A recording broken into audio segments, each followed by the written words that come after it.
In the last session, we learned input function, what is the job it is doing. Then also we went for how to write if else statements, what is syntax of if statement, and what is syntax of else statement. Those things we concentrated.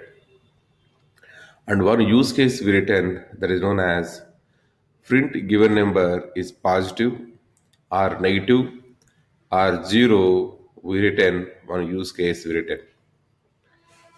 Next to that, we have here the given number is even or not that we need to identify. Then we are going to discuss about some applications which are real life. We are seeing the if else statements. First, we'll go for the given number is even or not. We'll try to understand. All you need to know is if it is dividing with 2 and it is giving the remainder is 0, then I can say it is a even number. We are going to take one number from the user that we are going to divide with 2. If the remainder is 0, we are promoting that as a even number, else we are promoting that as a odd number. Only two pieces we are writing here. Okay, let us try to see the simple use case. So I need to accept one input from the user. So we are saying as n is equal to integer of input. Then we can write whatever information you want, you can write it. Please enter a number. Now, whatever you entered the number, that I need to do with the if else statements, right? You know already syntax of the if we have here condition, nothing but some expression we are going to write here. Then followed by here we are going to write here what is called as body. The body may have n number of lines of code. Now the condition I need to write here, the condition is the given number is divided with the 2 or not. So n percentage 2 that is equal to 0, then I am going to say it is a even number. In the body part I am writing print. So print I am writing formatted output I am writing. F stands for formatted output. Then we can write here the given number is the given number. In this number place I want the number, what number we are trying to do it. I can call the variable n, here I can call it. In the runtime, inside this brackets, whatever we have the n, the brackets and n will be replaced with the value of the n. This is a syntax what you have to write it. And this F is a latest feature from 3.6 version of the Python. Like this F, we can write it. Previously, we used to write dot format. We used to write it. Okay, the given number n is even. Something like this we are writing, and we are trying to close this. Now, if it is not even, suppose this condition is failing, then what we want to run it is, I want to run else statement. Else statement will not have any condition.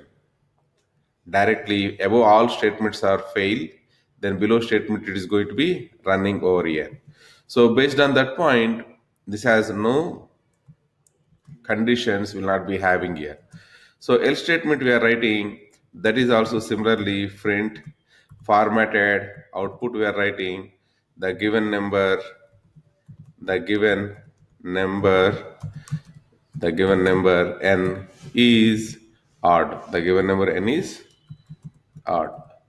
Something like this we written, then we are trying to execute it.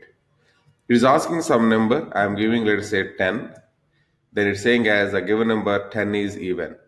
Did you notice or not? In the position wherever I written the curly brackets and n, in that position, what is came? 10 is came. That's what the meaning of this f. If f is not available, it will not recognize this as a variable. Earlier to 3.6 version, same thing how you are going to write is dot format we are going to write it. We don't have the f earlier to 3.6 version. So what we used to do is something like this syntax. We used to write it dot format, then we'll write here n. If you write like this, then if I say 10, still you are going to get the same output. Previously, we used to write formatted string means like this we used to write it. That is a format. Whatever string you want, you have to write it. Wherever n value you want it, there you have to open the brackets. Then dot format we have to write it. This is older syntax. Before 3.6 version, we used to write it. Okay, this is from 3.6 version. They made this as available with the latest syntax. From 3.6 version, it is available. Okay, now good. We understand this one. If I go and try to execute this one more time, if I execute, is it working for odd numbers or not? Suppose I am executing here, then I am passing 11. As you know, 11 is a odd, so we are seeing as the given number 11 is odd. The given number 11 is odd. Okay, like this, you can explain the if else statements as well as if, elif, and else statements. Most of the cases down the line, without this one, no program will be there. Almost all places we are going to use this if else statements, we are going to use it. Okay, now if you go and try to observe the rest of the things what I given in the notes, so we are trying to say as the given number is even or not. Then applications what we are seeing in daily life, creating a coffee machine choices. If you press 1, then it is giving the coffee. If you press 2, then it is giving the tea, like that. You can write if else statements. The moment user given the 1, it has to release the coffee. In place of the print function, we may be sending the sensor output by saying as coffee, like that. Okay, that kind of integration we are doing at the chip level, we are doing it. ATM different options. If you type the deposit, then deposit flow is running. If you click on the withdraw flow is running. So there also we are trying to accept user input, we are accepting. Based on the user input, we are trying to run either deposit workflow or we are running withdraw workflow, we are running it. Am I clear? Okay. Please walk through it, then we'll be able to understand more clarity.